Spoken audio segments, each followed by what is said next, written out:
Sino mo una? Ayan oh. Ayun oh. Yan, dito lagi daan yan sa likod. Oh.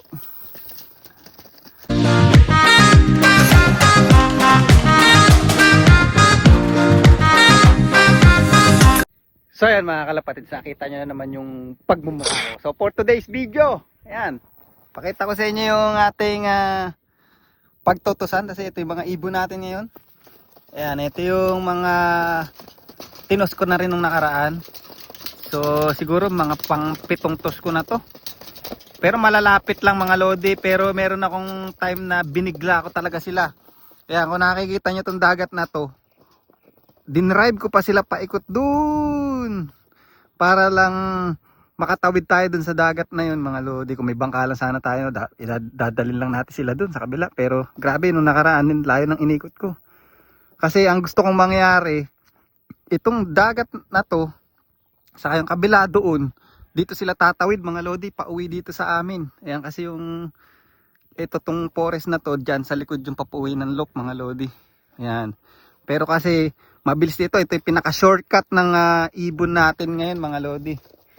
Ayan, pag tumawid sila dito, malaking minuto yung bibilis nila. Kumbaga sa halip na 11 ang dating nila pag umikot pa sila doon.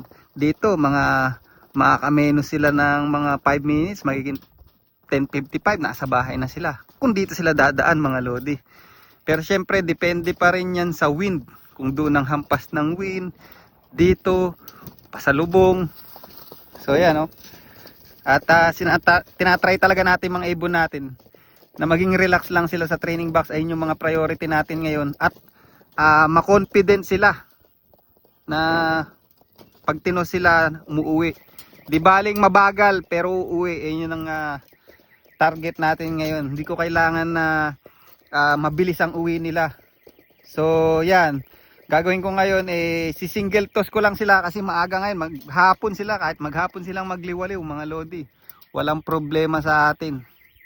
Alright? Pisa na natin to para makarami tayo. Yan, single toss lang o padala-dalawa basta makauwi lang sila ngayon maghapon mga lodi. Pakawala natin yung isa. So yung last time na unang umuwi, yung apo ni Stubborn, yung dark checker white flight. Ito, itong malaking ibon. Nasaan na ba yun? To, yan. Yan ang unang umuwi nung talagang halos akala ko mauubos na yung mga young bird ko. Pero nahirapan nga sila, napansin ko kasi nga nagpedering ako, nagbunot ako ng mga lodi, hindi ko lang na-i-vlog. Mas sasakit yung pakpak nila, ganyan palang kalaki yung tubo. So, mali ko rin yun. Tapos napakabata pa talaga nitong mga to, kaya ko lang tinutos kasi wala akong time magtos ng weekdays. Pero normally, mas maganda sana yung may mga edad, yung mga 5 months, 6 months. Ito mga going to 3 months old pa lang itong mga to. Mga bata pa talaga mga lodi. Yan. Pero yari na silang sumiyak ng iba yan. Yari nang umiyak. Pero pagka umiiyak pa, ilalayo nyo. Sigurado mawawala ibon nyo mga lodi. Siguro pagka umiiyak pa, itotos nyo ng 100 km. Naku po, para kang nag-suicide nun. Yan o, ubos. Pagka ubos, isa lang muna, isa lang. Sino mo una? Ayan o. Ayun o. Yan, dito lagi daan yan sa likod. Oh. Ayan. Ayan siya mga lodi. Oh. Yan ang gusto ko. Pagka kasi pinakawalan ko lahat. Antimano, lahat sila uwi agad. Mas maganda yung paisa-isa yan, nag-iikot pa. Diba? At least ma-memorize niya tong lugar na to. Alright? At wag na wag nyong gagawin sa ibon yung mga lodi na isi-single toss din na katulad nito kasi lalo pag mga bata at malayo nga. Ayan ang pinaka-importante sa una. Uy, dito. Uy, naubos na.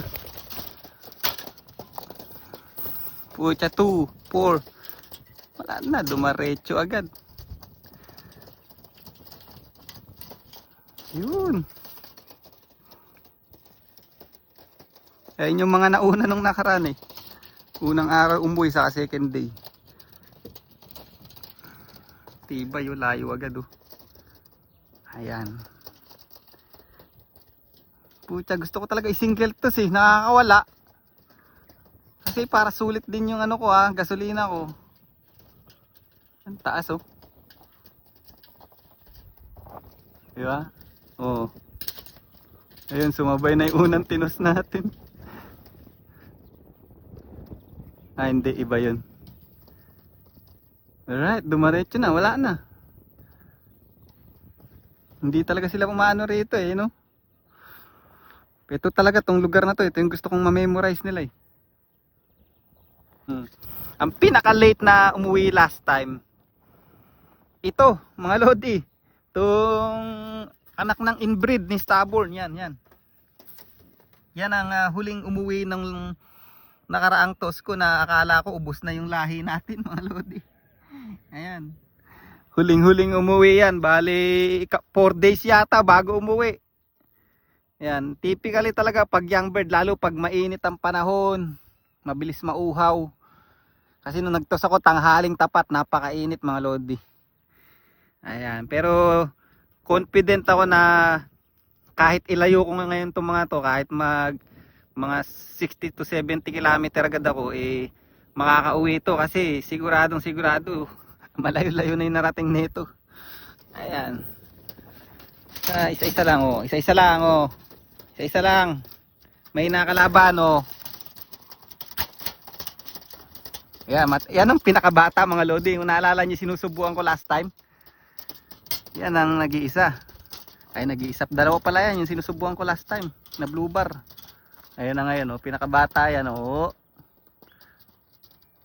Tibay na wala na. Ganun sana. Yun, dumaretso na dun.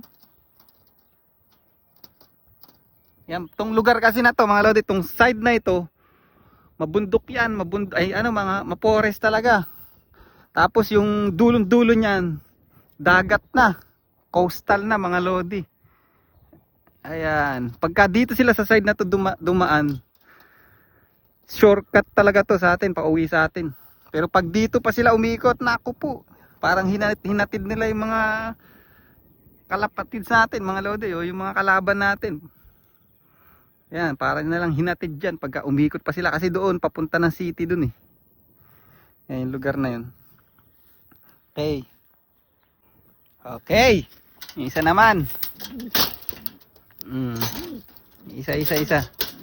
Oo. Up. Wala na, dalawa na sila. Ayaw nyo talaga ng single toss Ayan. Yan ang kagandahan pagka single toss nagra-rounding pa rito kaysa pagka groupings, muuwi agad Yan yun pa rin sila ewan ko lang kita sa video yun so, sa likod ng bahay na yun, taas ayan wala na, diretso na, umikot ka pa para magandang labanan. Yan ang gusto ko, umiikot pa mga lodi.